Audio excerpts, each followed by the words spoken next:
आज तक जितने भी लोगों ने समन संघ के बारे में सुना या जो लोग समन संघ को अभी बैठे दूर से देख रहे हैं, वो ये इंतजार करते करते मर गए कि समन संघ में कोई दाग हो जाए। चांद में दाग हो सकता है पर समन संघ में दाग नहीं है, और दाग आने भी नहीं देते। क्यों?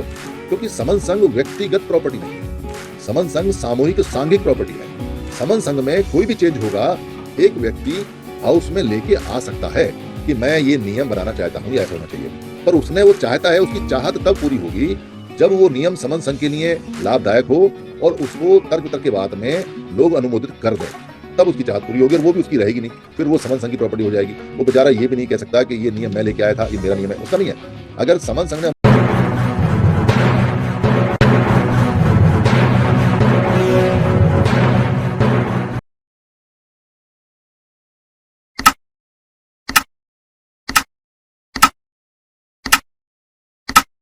भारत के अंदर जो हम यहाँ दलितों का मूवमेंट, बहुजनों का movement, Ambedkar movement, Buddhist movement या SC ST OBC का मूवमेंट या संघर्ष या आंदोलन, जो भी हम इतने सारे नाम अब तक ले लेते आ रहे हैं, उस आधुनिक भारत में उस आंदोलन की या उस बात की जो पहली समझ और जो पहला प्रचार आधुनिक भारत में, आज के भारत में लगभग 100-200 साल पीछे से जो चला है, उसमें समस्याएं जैसे जैसे आती रहीं वैसे वैसे मूवमेंट बदलता रहा।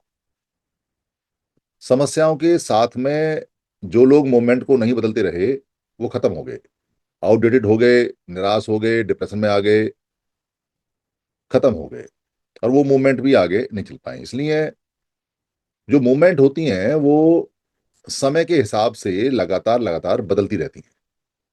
अगर मूवमेंट चलाने वाले लोग समय के साथ साथ अपने आप को नहीं बदलते हैं तो उनकी मूवमेंट और वो खुद वहीं खत्म हो जाते हैं, बल्कि वो आगे वाली मूवमेंट के लिए भार बन जाते हैं, बोझा बन जाते हैं। यहाँ लगभग 200 साल से जो मूवमेंट का आधार चल रहा है वो कई बार बदला और कई बार अलग अलग तरीके से चला। शुरू में बाबा साहब अम्बेडकर से पहले और बाबा साहब अम्बेडकर के समय जो मूवमेंट थी, उसके अंदर जो लोग परेशान थे वो शोषण से परेशान थे। उनका शोषण होता था, उनकी बेइज्जती होती थी, उनको मेहनत का पैसा नहीं मिलता था, और इस सबको जो किया जाता था वो आडंबर के माध्यम से, पाखंड के माध्यम से, जो कहानियां सुनाई जाती हैं उसके माध्यम से, जो कर्म कांड होते हैं उनके माध्यम से, जो 365 दिन लगातार महिलाओं को, बच्चों को कोई ना कोई कार्यक्रम पकड़ाया जाता है, उसके माध्यम से कोई कथा सुना के, कोई लीला दिखा के, कोई झांकी दिखा के, इस तरीके से उनको उनका शोषण किया जाता था कुरीति से। बहुत सारी कुरीति जो पहले भी पढ़ी हैं सामाजिक विज्ञान के अंदर, चाहे सती प्रथा है, चाहे बाल प्रथा है, बाल विवाह प्रथा है, चाहे मुंडन है, बहुत सारी नीतियां हैं जिसमें घूंघट प्रथा, बहुत सारी चीजें आती हैं।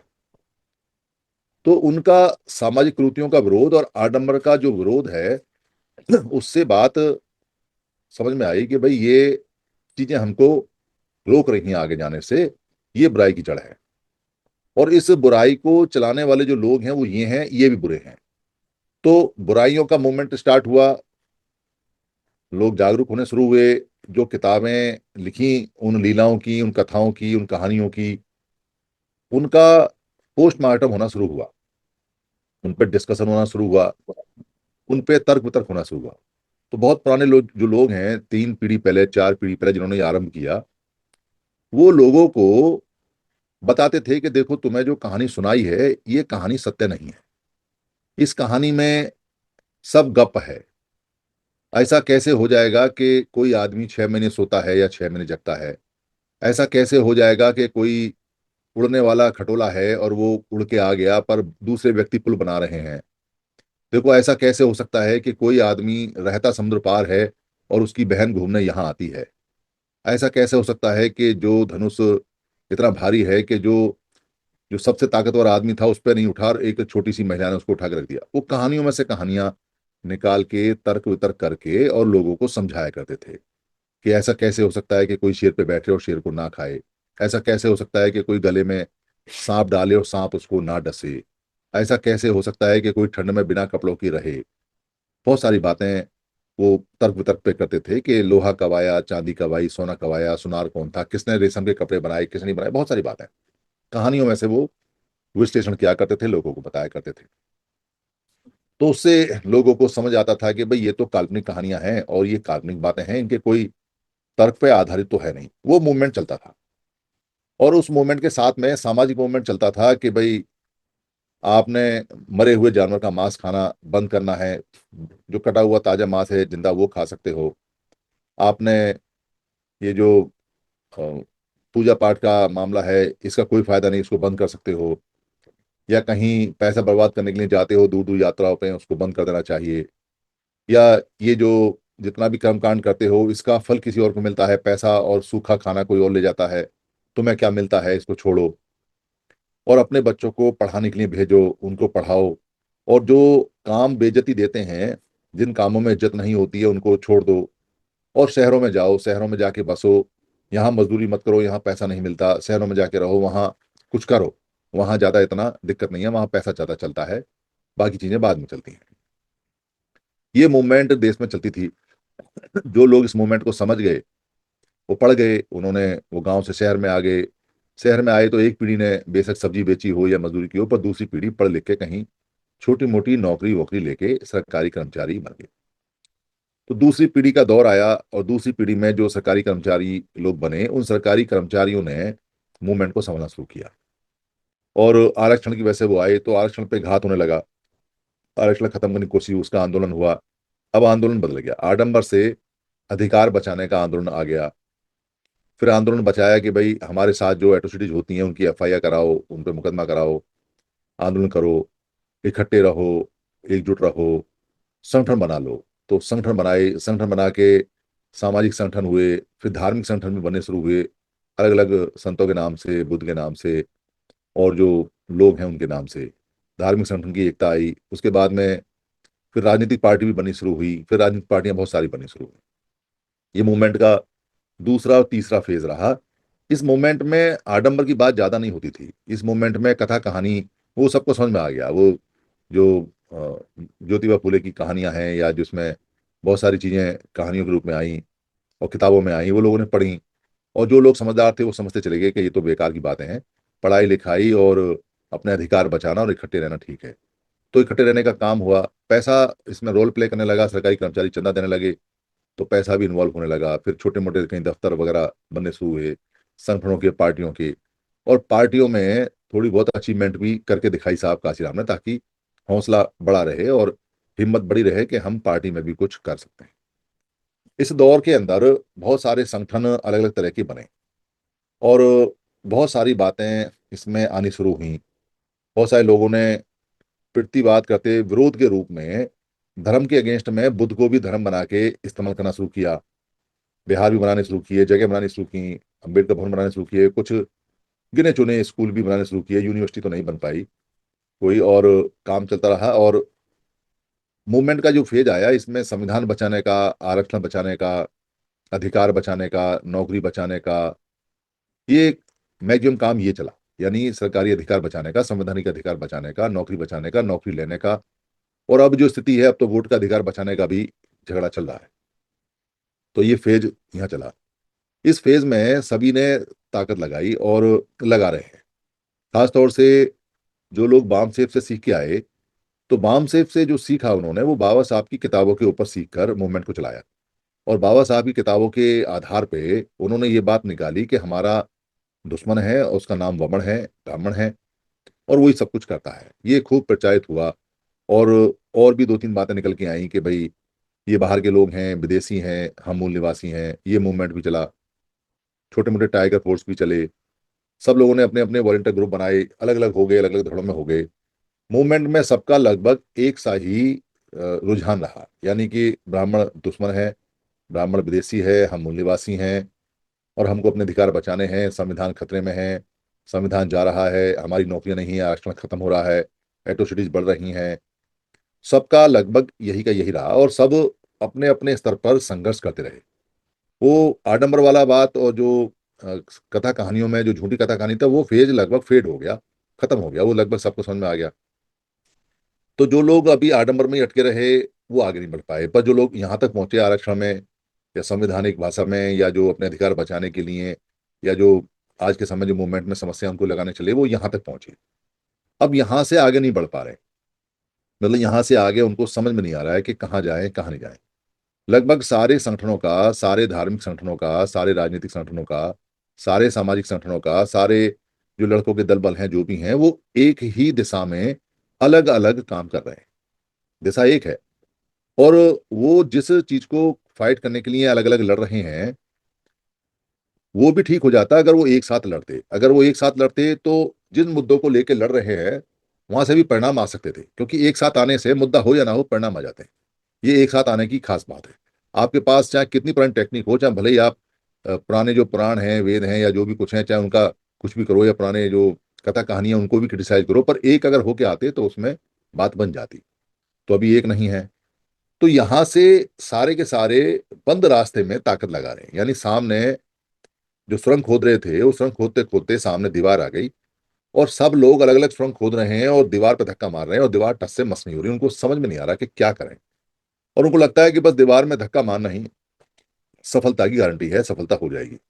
ये लगभग सारे ही मूवमेंट जितना भी इस समय देश में चल रहा है वो एक ही है, और सब इस उद्देश्य से लगे रहते हैं कि हम पार्टी बनाएंगे, पार्टी बना के वोट लेंगे, वोट लगा के हम मुख्यमंत्री बनेंगे या प्रधानमंत्री बनेंगे और हम कुछ करेंगे, ऐसा सोचते हैं सभी। पर कोई भी व्यक्ति ना तो पीछे से सीखने को तैयार है कि पीछे वाली मूवमेंट कैसे बदली, कैसे खत्म हुई, ना अपनी मूवमेंट को देख के एनालिसिस करने को तैयार है, विश्लेषण करने को तैयार है कि 100 साल तक भी अगर दीवार में धक्का मारते रहोगे दीवार टस से मस नहीं होगी। एक साथ मिलकर धक्का मारोगे तो जरूर गिर जाएगी, चाहे कैसे भी मारो उसमें, पर अलग अलग मारोगे तो टस से मस नहीं होगी। और आगे भी सोचने को तैयार नहीं है कि हमारा जो पीछे संख्या बल है या जो हम अलग अलग काम कर रहे हैं उससे कोई परिणाम आ सकता है या नहीं आ सकता है। और ना केवल सोचने को तैयार नहीं है बल्कि इस पर बात कर कोई करे भी, जैसे समर सिंह बात कर रहा है तो बात भी करने को तैयार नहीं है। ये एक और बड़ी समस्या है, क्योंकि वो ये मानते हैं कि हम जो दीवार में धक्का मार रहे हैं उससे कल्याण हो जाएगा, बस दीवार अब टूटी और तब टूटी, और उनको ये पता ही नहीं कि पीछे तो दीवार ही दीवार है और कुछ है ही नहीं। तो तुमको रास्ता दूसरा लेना पड़ेगा, क्योंकि अब इसको यहाँ से आगे नहीं बढ़ा सकता, इस मूवमेंट का एंड हो गया, इस मूवमेंट की ओवर एज हो गई, मतलब एज नहीं हुई। एक तो होता है कि आदमी एक कहे कि भाई 30 साल तक ये मूवमेंट चलेगी, उसके बाद में आगे रास्ता बदलेगा, 30 के तो कब के कब पूरे हो गए, ये तो 60 से भी ऊपर हो गए, डबल एज हो गई। और फिर भी पुराना वेपन पुरानी बात को लेकर चल रहे हैं तो वो चलेगा नहीं, वो किसी भी हालत में नहीं चलेगा। अच्छा, हमारा अपना जो मूवमेंट है उसको ना भी कोई देखे तो कोई समस्या नहीं, मतलब हम जिस मूवमेंट को लेकर चल रहे हैं शुरू से लेकर आखिर तक, और बचपन से लेकर अब तक देख रहे हैं कितने फेजेस में मूवमेंट बदली है और चली है, उसको अगर हम ना भी एनालिसिस करें तो अभी हम जो सफल लोग हैं उनकी मूवमेंट को देख रहे हैं। सफल लोगों की जो मूवमेंट है वो कहाँ से आरंभ हुई और कहाँ से वो चल रही है। सफल लोगों की मूवमेंट की अगर आप एक एक स्लोगन और एक एक बात को स्टडी करोगे, देखोगे, तो आपको ताज्जुब होगा कि ये तो बहुत जल्दी बदल जाते हैं, और बहुत जल्दी, क्योंकि जैसे ही वो पब्लिक का मूड देखते हैं और जैसे ही देखते हैं कि पुरानी बात नहीं चल रही है, नई बात नई टेक्नोलॉजी लेके आ जाते हैं, और जैसे देखते हैं उसकी एज पूरी हो गई, उसकी एज पूरी होने से पहले वो दूसरी टेक्नोलॉजी और दूसरी बात को रख देते हैं ताकि लोगों में नयापन आता रहे और लोग उसको कवर करते रहें। ये ठीक ऐसे है जैसे भारत के अंदर जो कथावाचक बाबा हैं, यहाँ दो चार पांच बाबा हमेशा हाईलाइटेड रहते हैं, वो लोगों को हुजूम लगा के इकट्ठा करते रहते हैं। पर आपने कभी ध्यान नहीं दिया होगा जो पिछले वाले बाबा थे उनका क्या हुआ। वो एक्सपायर नहीं हुए हैं, वो मरे नहीं हैं, पर वो फेड हो गए। उन पर या तो कोई आरोप लग गया, या उनकी क्षमता खत्म हो गई, या उनकी वाणी में दम खत्म हो गया, या उनका प्रचार प्रसार खत्म हो गया। चाहे कोई सा भी बाबा हो, चाहे कोई योगा कराने वाला बाबा हो, चाहे कोई कथा सुनाने वाला बाबा हो, चाहे कोई पूजा करने वाला बाबा हो, एक बाबाओं का सेट हमेशा एडवांस में चलता रहता है, एक बैकअप में रहता है, एक चलता रहता है। आप ध्यान दोगे कितने बाबा आए और कितने चले गए और अभी कितने आएंगे। तो वो टेक्नोलॉजी बदलते रहते हैं, चीजें बदलते रहते हैं, नए नए तरह के आते रहते हैं। वैसे ही मूवमेंट नयापन अगर नहीं आता है और नई नई बातें नहीं आती हैं तो पुरानी मूवमेंट नहीं चल पाती, उसकी एक एज होती है। तो सारा कुछ देखने बाद में ये समझ में आया कि भाई मूवमेंट को बहुत अच्छा एडवांस करने के लिए और मूवमेंट को बड़ा करने के लिए वो जो नेचुरल पुराना तरीका है वो अडॉप्ट करना चाहिए। वो जो नेचुरल पुराना तरीका है वो पुराना नहीं पड़ता, उसमें अगर काम करेंगे तो वो नएपन के साथ आगे आ सकता है। और जितनी पुराने मूवमेंट्स की कमियां हैं जिनके कारण वो मूवमेंट एग्जॉस्ट हुए हैं या खत्म हुए हैं या वो अब काम करना बंद कर रहे हैं, उनकी कमियां हटा दो उसमें से और नई चीज लेके आना चाहिए, नई बातें कहना चाहिए जो हमें कामयाबी की तरफ बढ़ाए। तो खूब ढूंढ ढांड के और पुरानी कमियां दूर करके ये 10 गोल्डन नियम और ये समन संघ आया। ये समन संघ पुराना है, और गोल्डन नियम अब से लेकर अब तक की जो कमियां हैं उसके आधार पे यहाँ बनते चले गए और पुराने नियमों से मैच करते हुए चले गए। ये जो तरीका है, सांख्यिक तरीका है, ये एवरग्रीन है, ये कभी पुराना नहीं पड़ता। ये ठीक ऐसे है जैसे आप काली पैंट के साथ में कोई सी भी शर्ट पहन लो। अगर आपके पास एक काली पैंट है तो उसके साथ में कुछ भी पहन लो, वो जमता है, वो एवरग्रीन होती है। या जो सफेद शर्ट है, वो सफेद शर्ट हमेशा एक सी लगती है, आप किसी भी मौसम में कहीं भी पहन लो सफेद शर्ट को, कोई दिक्कत नहीं है। आप खुशी में पहन लो, मरे में पहन लो, शादी में पहन लो, ब्याह में पहन लो, ऑफिस में पहन लो, घर में पहनो, पहन के सो जाओ, कहीं भी पहन के चले जाओ, कोई उसको ये नहीं कहेगा, क्योंकि वो एवरग्रीन है, वो हमेशा चलती है। ऐसे ही जो समन संघ है और जो समण परंपरा है और जो इसके गोल्डन नियम है, ये एवरग्रीन है, ये पुराने नहीं पड़ते।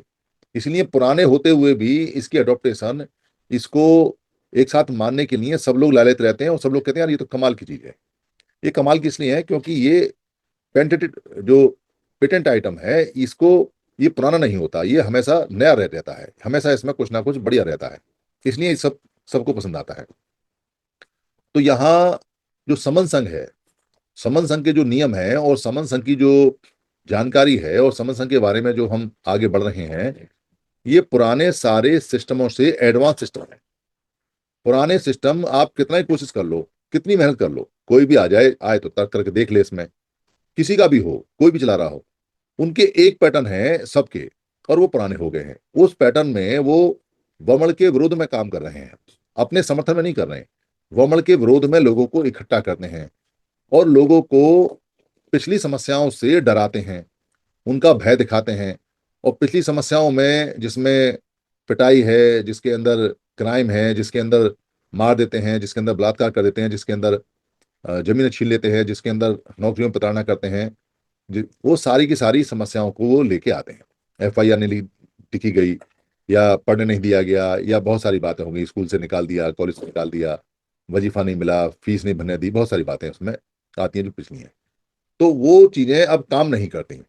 बेशक वो हो रही हैं पर उनका इलाज काम नहीं करता। ठीक ऐसे जैसे शरीर के अंदर कोई बीमारी घर कर जाए और उसके लिए पुरानी एंटीबायोटिक दवाई दो, तो वो पुरानी एंटीबायोटिक जो दवाई है उसको बैक्टीरिया खा जाते हैं, वो काम नहीं करती, बैक्टीरियाओं को उस दवाई की आदत पड़ जाती है। तो डॉक्टर क्या करते हैं, नई बैक्टीरियल जो एंटीबैक्टीरियल दवाई है वो ढूंढते हैं कि भाई पहली वाली तो बैक्टीरिया हजम कर गए, नई वाली जो एंटीबैक्टीरियल दवाई है वो देंगे, एंटीबायोटिक देंगे तो ये काम करेगी।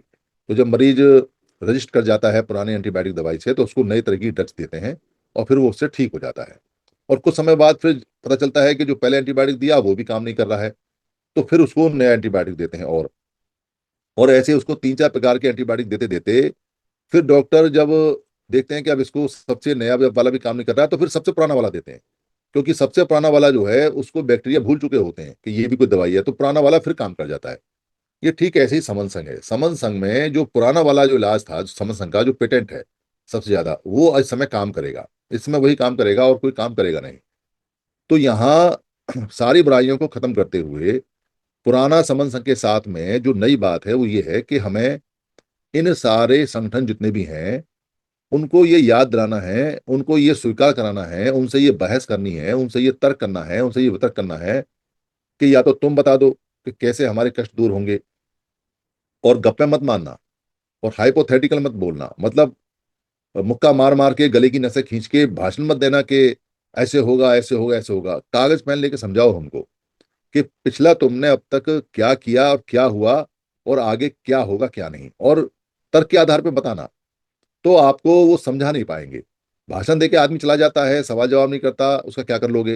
वो बोल गया, 10-20 आदमियों को बहका गया, 10-20 आदमी उसके इन्फ्लुएंस में हुए, कुछ ताऊ चाचा हुए, कुछ रिश्तेदार हुए, वो उसकी तरफ हो जाते हैं, उन्हें कोई मतलब नहीं मूवमेंट का क्या हुआ क्या नहीं हुआ। पर अगर कागज पेन लेके और सवाल जवाब करोगे, तर्क वितर्क करोगे, तो फिर आदमी को आप पकड़ लोगे, आपको समझ में जाए। हो सकता है कि कोई समन संघ से बेहतर भी आइडिया लेके आ जाए, क्योंकि दुनिया है तो एक से एक बेहतर आइडिया है, कोई जरूर नहीं है। या कोई समन संघ को और अच्छा मॉडिफाई कर ले, पर तर्क वितर्क करके बताएगा तो सही कैसा है कैसा नहीं है। अब यहाँ समन संघ की जो सबसे बड़ी खासियत है वो ये है कि यहाँ आप बोलने को खूब बोलो, जितना आपने भाषण करना है वहां भाषण करो, पर समन संघ के ऊपर पुरानी बातें मत दोहराओ। पुरानी बातें टाइम खराब करती हैं, पुरानी चीजें अब चल नहीं रही हैं, पुरानी दवा काम नहीं कर रही है। आप पुराने पर्चे लेके, पुरानी दवा लेके और यहाँ लोगों को सुनाओगे तो क्यों सुनाते हो? क्योंकि ये स्वीकार करने में बड़ा कष्ट होता है कि हमारे पास यही है और कोई है नहीं, बस स्वीकार कर लो। ये सामाजिक काम है, कोई व्यक्तिगत काम नहीं है। सामाजिक काम में आपको स्वीकारोक्ति होनी चाहिए। इसमें मैं मेरा बड़ा नहीं होता, इसमें हम और हमारा होता है। पुरानी बातें लेके आप समय खराब करोगे, टाइम खराब करोगे, अपना भी, अपने परिवार का भी, अपने लोगों का भी, तो उसका कोई फायदा नहीं होता। और उसको बता रहे हैं तो उसको समझ लो, उसको ईगो अहम में मत लेके आओ कि हमको टोक दिया या हमको रोक दिया। क्योंकि यहाँ जो समन संघ है उसकी एक खास बात यह है कि अगर हम बोलेंगे तो आपके सवालों का जवाब देंगे, और अगर आप बोलेंगे तो आपको भी हमारे सवालों के जवाब देने पड़ेंगे। जब जब हम बोलते हैं या कोई समन संघी बोलता है तो पूरा समन संघ उसके फेवर में खड़ा होकर सवालों के जवाब देता है। पर जब कोई नया व्यक्ति आता है और नया व्यक्ति यहाँ के कुछ बोलता है तो बोलना तो बोल सकता है, पर उसको सवालों के जवाब देने चाहिए। और जब सवालों के जवाब नहीं है तो वो कहे कि मैं बाद में दूंगा, या फिर सुने कि क्या है क्या नहीं है। क्योंकि बोल के चले गए और सवालों के जवाब नहीं दिए, और या फिर बाद में ये कह दिया हमको तो बोलने नहीं दिया जाता, जब बोलते हैं तो हमको टोक देते हैं। हम टोकते नहीं है, हम तो सवाल पूछते हैं, क्योंकि आप जो बोल रहे हो वो सबने सुना है, और सब ये मान के सुने हुए हैं कि भाई ये बात ठीक और सच है। और आप भी ये मान रहे हो कि मैंने जो कहा वो सबसे बेहतरीन कहा। पर जब तक तर्क नहीं होगा और तर्क होने के बाद मेजोरिटी इसको कसेगी नहीं, तब तक नहीं। हमारे बुद्ध का सिद्धांत है, बाबा साहब का सिद्धांत है, महापुरुषों का सिद्धांत है। बुद्ध ने कहा है कि किसी बात को जब तक मत मानो जब तक तर्क की कसौटी पर कस ना लो और उसको अनुमोदित ना करा लो। बाबा साहब ने साफ कहा हुआ है कि ये मैं बिल पेश करता हूँ, इस तर्क वितर्क कर लो, और जब बहुमत से जीत जाए तो इसको इसको लॉ बना दो। आज भी पार्लियामेंट में वही होता है। तो महापुरुषों की बात करोगे पर महापुरुषों की बात मानोगे नहीं, और हम टोक देंगे, कोई बात होगी तो बुरा मान जाओगे, फिर कहोगे जी हमको टोक दिया, हमको रोक दिया, यहाँ तो ऐसा होता है, यहाँ तो वैसा होता है, तो बहाना नहीं चलेगा। ये समन संघ इस मामले में अनूठा है कि आपको टाइम पूरा है, पर आपको अपनी बात को सिद्ध करना पड़ेगा। और अगर आपको सिद्ध करने की क्षमता नहीं है तो पहले अच्छी तरह से मनन कर लो, चिंतन कर लो, उसको चेक कर लो, क्योंकि जो कह रहे हो वो कह के जाने नहीं दिया जाएगा किसी व्रत में। यही कारण है कि समन संघ में कई लोग इसलिए नहीं बोलते, उन्हें पता है कि पकड़ लेंगे। और अगर ये पकड़ने की आदत पहले से पड़ी हुई होती हमें, तो आज हम सब इकट्ठे हो चुके होते। क्योंकि जो हमें बहकाने वाले लोग आते हैं, जो दुनिया भर की बातें करके हमारे दिमाग में गोबर कचरा भर के चले जाते हैं, वो हमने कभी पकड़े नहीं, कभी हमने तर्क वितर्क किया नहीं।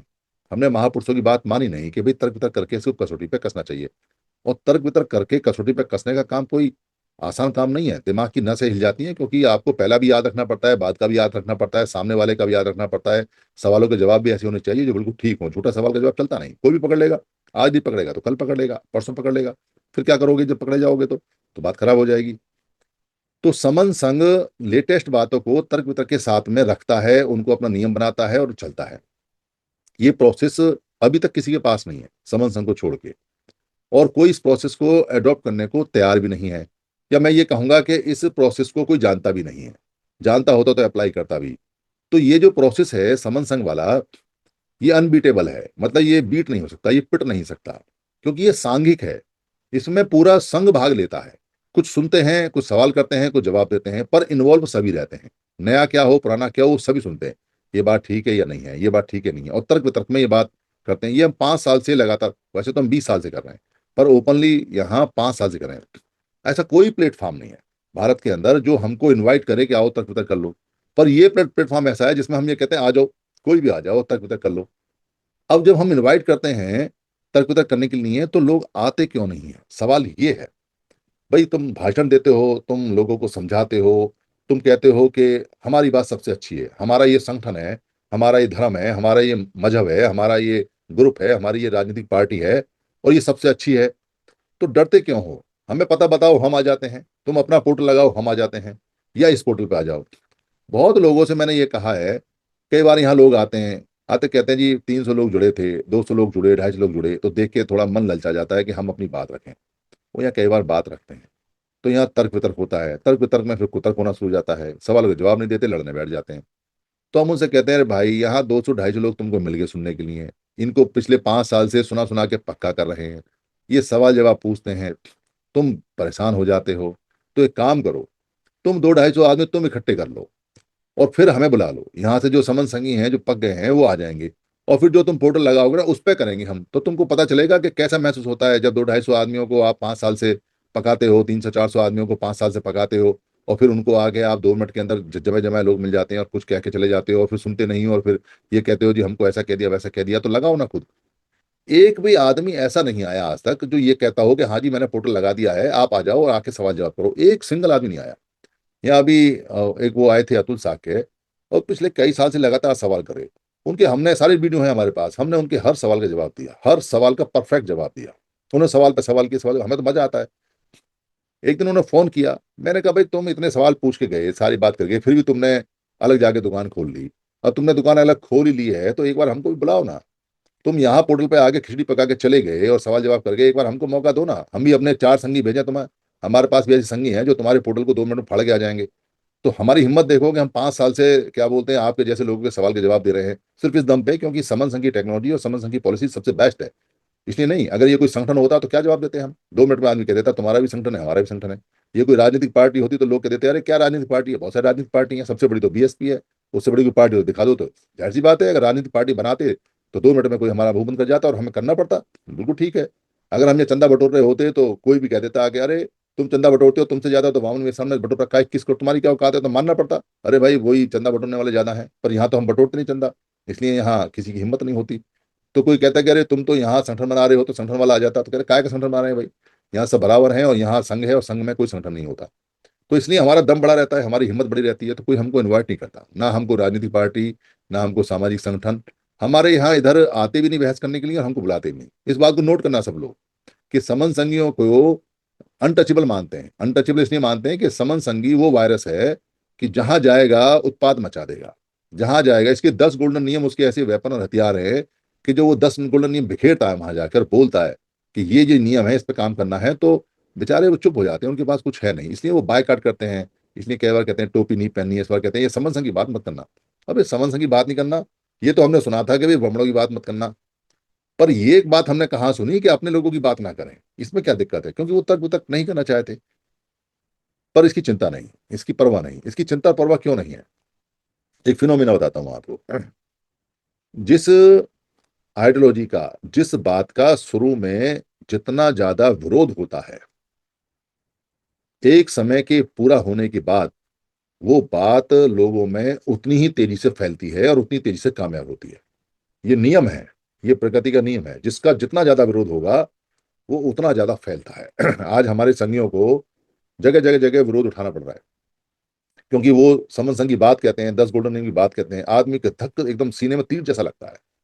तो उसको ऐसा लगता है, वो कहता तो 10 गोल्डन नियम के बारे में है, चंदा नहीं लेना है, राजनीति में नहीं जाना है, पंजीकरण नहीं कराना है, संगठन का मालिक नहीं बनना है, मंच नहीं चाहिए, माला नहीं करनी है, सब साथ बैठो, बराबर बैठो, सब बराबर बराबर हैं, सब इकट्ठे हो जाओ, चाहे कैसा भी संगठन है, चाहे कैसा भी ग्रुप है, सबको एक साथ आना है, सारे समन है।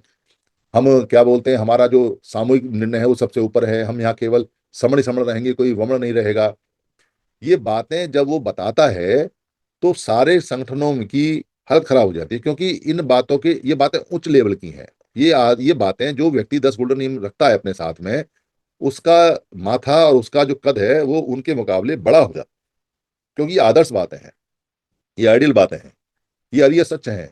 तो इनको देख कर आदमी क्या कहे, नीचे झुका, या तो नीचे निगाह करके झुके, तो विरोध करके उनको कुछ करता है, अरे तुम तो आरएसएस वाले हो, अरे तुम तो बीजेपी वाले हो, अरे तुमको पैसा बाहर से मिल रहा है। वो कहते हैं हमारे समझ संगे, अरे प्रूव तो करो। और प्रूव नहीं करना, उनको सिर्फ कहना है। क्यों? वहां जो लोग हैं जिनके सामने वो कह रहा है हमारा संघ समन संघ और ये हमारे 10 गोल्डन नियम है, कहीं वो ना भग जाए समन संघ की तरह, इसलिए उनको रोकने के लिए वो उस समय ऐसा बोलता है, ऐसा बोलता है। पर कभी तर्क वितर्क करने के लिए सामने नहीं आता। ये रेजिस्टेंस लगभग हर लेवल पे, हर जगह हमको मिल रहा है, और ये अच्छा साइन है। ये अच्छा साइन इसलिए है क्योंकि उसके बावजूद भी समन संघ के 10 गोल्डन नियम को कोई आज तक उंगली नहीं उठा पाया। समन संघ की पॉलिसी पे आज तक कोई व्यक्ति उंगली नहीं उठा पाया। जितने भी लोगों ने उंगली उठाई, समन संघी के ऊपर उठाई। उनका झगड़ा समन संघी से है, और समन संघी से भी क्या झगड़ा है वो बता नहीं सकते, बस समन संघी से झगड़ा है। दाएं बाएं की बातें कर सकते हैं, ऊंचा बोला, नीचे बोला, चीख के बोला, ऐसे बोल दिया, तर्क वितर्क किया तो लड़ाई हो गई, उसको भगा दिया, उसको कर लिया। ये दाएं बाएं की आसपास की बातें करते रहेंगे, पर समन संघ में कोई दाग है इसको नहीं प्रूव कर सकते, क्योंकि है नहीं। यही कारण है कि यहाँ से जो व्यक्ति कोई अपनी पर्सनल इच्छा लेके यहाँ आता है, और वो अपनी पर्सनल इच्छा को, अपनी व्यक्तिगत इच्छा को नहीं दबा पाता है, और वो व्यक्तिगत इच्छा उसको दबोच लेती है, तो भी वो यही कहता है कि भाई मैं करूं कुछ भी, पर समन संगी हूं और समन संघ को लेके जाऊं। उसकी इच्छा रहती है कि मैं समन संगी हूं, मैं समन हूं और समन संघ को लेके जाऊं। उसकी इच्छा रहती है, क्योंकि इतनी जबरदस्त चीज है, ये तो अमृत है, अमृत है ये तो कमाल की चीज है। ये तो आज तक जितने भी लोगों ने समन संघ के बारे में सुना, या जो लोग समन संघ को अभी बैठे दूर से देख रहे हैं, वो ये इंतजार करते करते मर गए कि समन संघ में कोई दाग हो जाए, चांद में दाग हो सकता है पर समन संघ में दाग नहीं है, और दाग आने भी नहीं देते। क्यों? क्योंकि समन संघ व्यक्तिगत प्रॉपर्टी नहीं है। समन संघ सामूहिक सांघिक प्रॉपर्टी है। समन संघ में कोई भी चेंज होगा, एक व्यक्ति हाउस में लेके आ सकता है कि मैं ये नियम बनाना चाहता हूं या ऐसा होना चाहिए, पर उसने वो चाहता है, उसकी चाहत तब पूरी होगी जब वो नियम समन संघ के लिए लाभदायक हो और उसको तर्क वितर्क के बाद में लोग अनुमोदित कर दें, तब उसकी चाहत पूरी होगी, और वो भी उसकी रहेगी नहीं। फिर वो समन संघ की प्रॉपर्टी हो जाएगी। वो बेचारा ये भी नहीं कह सकता कि ये नियम मैं लेके आया था, ये मेरा नियम है, उसका नहीं है। अगर समन संघ ने अनुमोदित कर दिया तो समन संघ का नियम हो गया। उसका तो सिर्फ प्रस्ताव है, वो प्रस्तावक के रूप में तो रहेगा पर अनुमोदक के रूप में नहीं रहेगा। अनुमोदक अपने घर में जाकर करे। समन संघ में तो अनुमोदन संघ करता है, तो संघ की प्रॉपर्टी होती है। ये बात यहाँ बिल्कुल क्लियर स्पष्ट होती है। कई लोग इसको घुमा फिरा के पूछने की कहने की कोशिश करते हैं। हम उनसे सीधे सीधे पूछ लेते हैं, तेरी मनसा क्या है, चाहता क्या है? तो क्या बोलेगा बेचारा, क्योंकि पकड़ लेते हैं। समन संघ इतने एक्सपर्ट हैं कि 2 मिनट पकड़ लेते हैं ये क्या कह रहा है और क्या बात नहीं कह रहा है। उससे हमें बड़ा लाभ मिलता है। तो ये जो विरोध हमारा चल रहा है, इससे घबराने का नहीं है। इसको इसको एंजॉय करने का है। इसको देखने का है कि जो विरोध होता है उस विरोध का इलाज क्या है। शुरू में विरोध होता है, जैसे वो जो वैक्सीन होती है जो शरीर को बचाती है, जब उस वैक्सीन को शरीर में लगाते हैं तो डॉक्टर कहता है घबराना मत, रात को बुखार आएगा। क्यों बुखार आएगा? क्योंकि ये प्रतिरोध करेगा, ये शरीर में लड़ेगा ये, और ये अपनी जगह बनाएगा। और उसके बाद में फिर कितनी बैक्टीरिया वायरस आ जाओ फिर नहीं डरता, फिर कह रहा अब आ जाओ, अब तो वैक्सीन लग गया मेरा, अब कोई समस्या नहीं है। ठीक वैसे ही जब आप किसी व्यक्ति को ये बताते हो तो वहां प्रतिरोध आएगा। अगर प्रतिरोध आया है इसका मतलब दवा काम कर गई। थोड़ा वेट करो और लगातार लगातार समन संघ का ग्रंथ देते रहो, समन संघ का किताब देते रहो, उनको समन संघ में संगति में लाते रहो, मिलवाते रहो। शुद्ध विचार है और 10 नियमों पे चलते हैं हम। कोई छुपा एजेंडा नहीं है हमारा। कोई ऐसा नहीं है कि हमने 8वां नियम कह दिया कि संघ राजनीति में नहीं जाएगा और 3 साल बाद हमने सबसे हाथ उठवा के कह दिया हाँ जी बताओ राजनीति की बड़ी आवश्यकता है, क्या कहते हो समन संघियों, और 10 आदमी अपने इधर उधर के खड़े करके कह दिया हाथ पे, तुम बोल देना कि हाँ जी हाँ राजनीति बड़ी बनाओ। बन नहीं सकती। अगर पूरा समन संघ भी ये कहे कि संघ राजनीति में जाएगा तो अभी जा नहीं सकता। ऐसा नियम है। ऐसा नियम है। 3 बार तो अनुमोदन कराना पड़ेगा सिर्फ इस बात के लिए कि एजेंडा लेके आना है, और वो भी 3/4 75% बहुमत से। तीन, और वो भी महीने के अंतराल पे। ऐसा नहीं कि 1 घंटे के अंदर 3 मीटिंग हो जाए। तब तो दिमाग घूम जाता है आदमी का। और उसके बाद एजेंडा आएगा और उसके बाद एजेंडे पे बहस होगी, उस पर भी एब्सोल्यूट मेजोरिटी का 75% हिस्सा चाहिए, तब जाके गोल्डन नियम हिलेगा। तब जाके तो गोल्डन नियम हिलेगा। इसलिए कोई भी इसको सपने को भूल जाए कि गोल्डन नियम कहीं हिल सकता है या कहीं कुछ हो सकता है, कुछ नहीं हो सकता। गोल्डन नियम ही नियम रहेंगे, अजर अमर हैं, वो नहीं जाने वाले कहीं भी। इसलिए बेफिक्र होकर बेधड़क होकर काम करो। पर रास्ता किसी का बंद किया नहीं है। अगर कोई व्यक्ति राजनीति में जाना चाहता है तो कूद के जाए, संघ के हाथ जोड़ जोड़ के जाए या बिना हाथ जोड़ के जाए जाए वो करे। पर यहाँ फिर उसका सामान्य मेंबरशिप रहेगी। वो जो उसके राइट होते हैं हाउस में एजेंडा लगाने के या उसे बहस करने के या अनुमोदित करने के, वो जो उसका पावर है वो पावर खत्म हो जाएगी। बाकी समन संगत समन तो रहेगा ही। समन तो उसका जन्मजात राइट है, वो तो कोई देता नहीं। वो तो पैदा होते ही समन होता है, इसमें कोई शक नहीं है। तो ये बात अच्छी तरह से ध्यान में रखें, और ध्यान में रख के शुरू से लेकर आखिर तक की सारी मूवमेंट को स्टडी करें। और अब जो ये समर्थन चल रहा है ये सबसे एडवांस कोर्स है जो अब तक की मूवमेंट का है। तो पीछे वाले लोगों को ये समझाना चाहिए कि भाई आपकी जो मूवमेंट है वो ओवरेज हो चुकी है, उसको मत घसीटो। पुराने पुराने कंप्यूटर को घसीटते रहोगे उस पर कोई मूवी भी नहीं चलेगी। अब तो एआई का जमाना आ गया है, बड़े लेटेस्ट कंप्यूटर आ रहे हैं। अब हमको नई टेक्नोलॉजी में ढलना है और हमको जीतना है। जिद हमारी जीतने की है, जुड़ने की है, जुड़ेंगे जीतेंगे। और जहां जहां जुड़े हैं वहां वहां जीते हैं, जब जब जुड़े जब तक जीते हैं। नई नई टेक्नोलॉजी के साथ में, नई नई बातों के साथ में आगे बढ़ना है। पुरानी टेक्नोलॉजी के साथ में नहीं नहीं जाना है। पुरानी टेक्नोलॉजी आउटडेट हो जाती है, वो आदमी को पीछे खींचती है। तो लगातार बढ़ते रहना है। मेरी किसी बात से अगर किसी को कोई परेशानी हुई हो, कुछ हट हुआ हो, तो मैं संघ से माफी चाहता हूँ। संघ नमामि, संघ नमामि, संघ नमामि। संघ मुझे माफ करे, संघ मुझे माफ करे, संघ मुझे माफ करे। संतों को वंदनामि।